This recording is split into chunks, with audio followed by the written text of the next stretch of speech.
Hey everybody, Christopher Odd here. Welcome back to the endings of Deus Ex Human Revolution.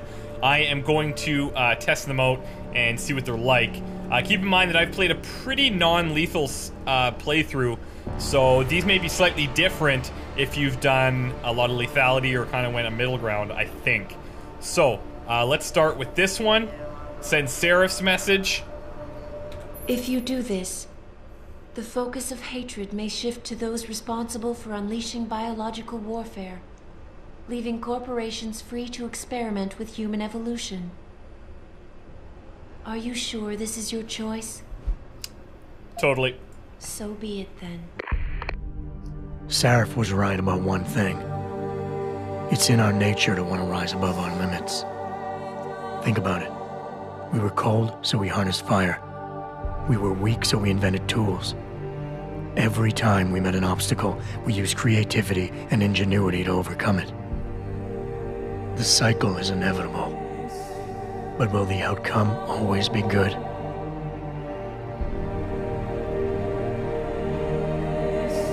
I guess that will depend on how we approach it. These past few months, I was challenged many times. But more often than not, didn't I try to keep morality in mind, knowing that my actions didn't have to harm others? Time and time again, didn't I resist the urge to abuse power and resources simply to achieve my goals more swiftly? In the past, we've had to compensate for weaknesses, finding quick solutions that only benefit a few. But what if we never need to feel weak or morally conflicted again? What if the path Sarif wants us to take enables us to hold on to higher values with more stability?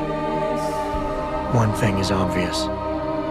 For the first time in history, we have a chance to steal fire from the gods. To turn away from it now, to stop pursuing a future in which technology and biology combine, leading to the promise of a singularity, would mean to deny the very essence of who we are.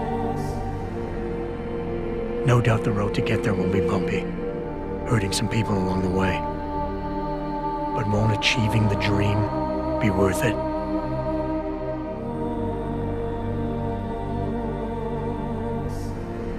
We can become the gods we've always been striving to be. We might as well get good at it.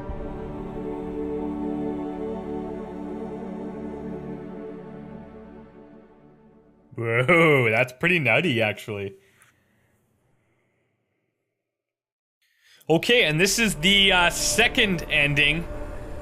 Depending on how you look at it, I would go A, B, C, or 1, 2, 3, and then the fourth one would be down there. So we're gonna go to the second one here now, which is Darrow's message. If you do this, the unadulterated truth in Darrow's confession may well convince mankind to cast all science and technology aside, to ensure that future generations grow up free and whole. Are you sure this is your choice? Let's do it. So be it then.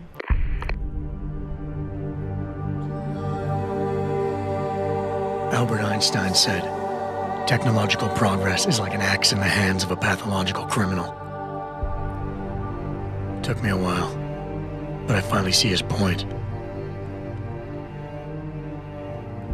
How often have we chased the dream of progress only to see it perverted? More often than not, haven't the machines we built to improve life shattered the lives of millions? And now we want to turn that dream on ourselves to fundamentally improve who we are. Experience has shown me how dangerous that can be. How many times in the Call of Duty did I almost fall into the trap of taking shortcuts, abusing my abilities or the resources at hand? I resisted. Barely at times, because I valued human lives and considerations. Can I truly despise others who fall? Technology offers us strength. Strength enables dominance, and dominance paves the way for abuse. Darrow understood this. He knew that using technology to become something more than we are risks losing our ability to love, aspire, or make moral choices. The very things that make us human. it also risks giving some men the power to make others what they choose, regardless of the cost to human dignity.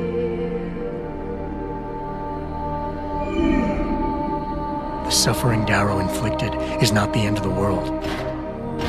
It is merely the seed for change. And change never comes without pain.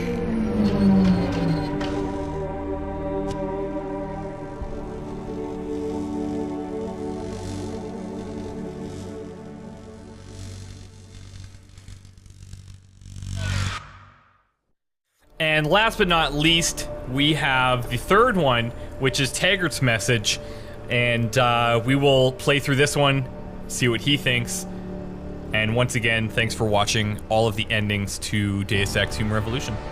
If you do this, first-hand experience with corporate negligence on such a grand scale may convince mankind to enact harsh restrictions on human enhancement research. Are you sure this is your choice? I am. So be it then. Freedom. To those who don't have it, it's more valuable than gold. But where should it start and end?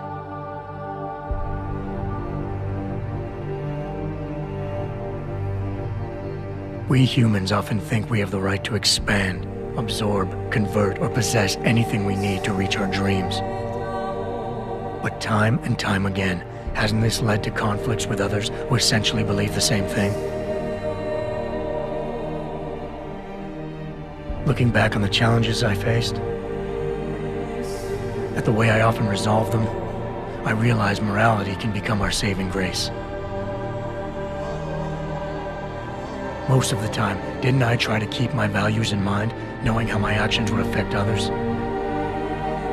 More often than not, I resisted the urge to abuse power and resources simply to reach my goals more swiftly. I managed to hang on to my humanity, but the temptation to ignore it was always there. It's that temptation that so worries Taggart. He's not afraid of freedom. He's afraid of the chaos that erupts when individuals have nothing but morality to constrain them. He wants us to regulate enhancement technologies because he fears all that power, without limits, without guide rails to keep us from abusing it. Absolute freedom is no better than chaos. Society needs laws and regulations to protect it. So if the men and women behind Taggart need to work in the shadows, pulling strings to enable us to head in a safe direction, will supporting them be all that bad? If they're as wise as Taggart says, how bad will their leadership be?